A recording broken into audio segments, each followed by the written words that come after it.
Introvert itu nggak pernah menjadi penghalang untuk bisa bergaul, karena social skills itu dibutuhkan oleh semua orang. Itu yang pertama. Yang kedua, trauma yang kita alami dengan satu orang yang akhirnya membuat kita menggeneralisir bahwa semua orang sama, itu sebenarnya hanya cuman sebuah excuse. Faktanya ya teman-teman ya, Abraham Maslow itu punya satu teori yang namanya hierarchy of needs. Ya, nah ada fisiologis, ada kebutuhan dalam soal keamanan, ada kebutuhan dalam soal social needs, self esteem dan aktualisasi diri. Nah, ini nih ada di bagian tiga. Jadi berteman, berpasangan, bersosialisasi, bersahabat, membangun relasi, koneksi, networking, itu semua itu adalah social needs. Dan itu tuh masuk di bagian nomor tiga. Karena sebenarnya social needs ini adalah kebutuhan kita. Kebutuhan untuk berinteraksi dengan orang, bercerita, ngobrol, ketemu dengan orang, punya support system, dan lain-lain. Nah, tapi untuk bisa mencapai yang namanya social needs ini, kita butuh yang namanya social skills. Dengan social skills kita bakalan bisa melatih untuk menambah relasi atau menambah pertemanan. Dengan social skills ini juga kita bisa akhirnya mendapat yang namanya support system. Dari relasi berubah menjadi support system. Dari strangers, dari orang-orang asing, orang-orang yang baru kita kenal, bisa berubah menjadi support system. Terus dari social skills ini kita bisa memperluas networking, memperbanyak networking, memperluas wawasan, mendapat sebanyak mungkin informasi, bisa kerjasama atau kolaborasi dengan orang lain.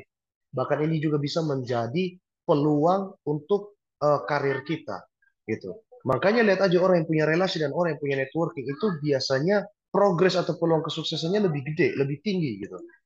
Nah, goal kita itu adalah agar supaya kita bisa menjadi sosok yang percaya diri, berpengaruh, yang punya energi positif, yang bisa menjadi sosok yang karismatik di tiga pilar sosial terbesar dalam kehidupan manusia, entah itu di pergaulan, pekerjaan, percintaan. Di pergaulan misalnya kita bisa nongkrong, kita bisa punya teman, orang bisa respect sama kita, dapat validasi atau dapat pengakuan dari orang. Ya ini tentang status sosial ya. Kalau di pekerjaan seperti orang bisa ngehargain kita nggak dibully gitu loh. Tapi orang bisa respect sama kita.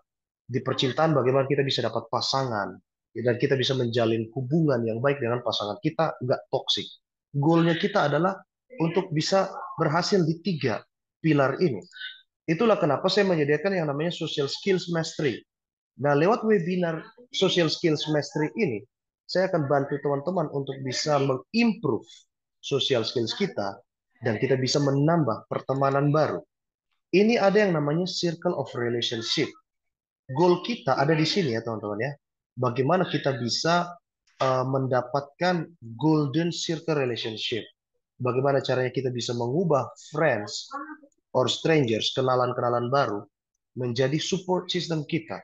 Bagaimanapun, seperti yang saya sudah jelaskan tadi, goal kita adalah supaya kita bisa dapat support system di sini, kita bisa dapat meet friends, kita bisa dapat orang-orang atau circle yang sefrekuensi, kita bisa menarik circle yang sepaham, sevisi, yang bisa saling membantu, saling memotivasi, saling mendorong.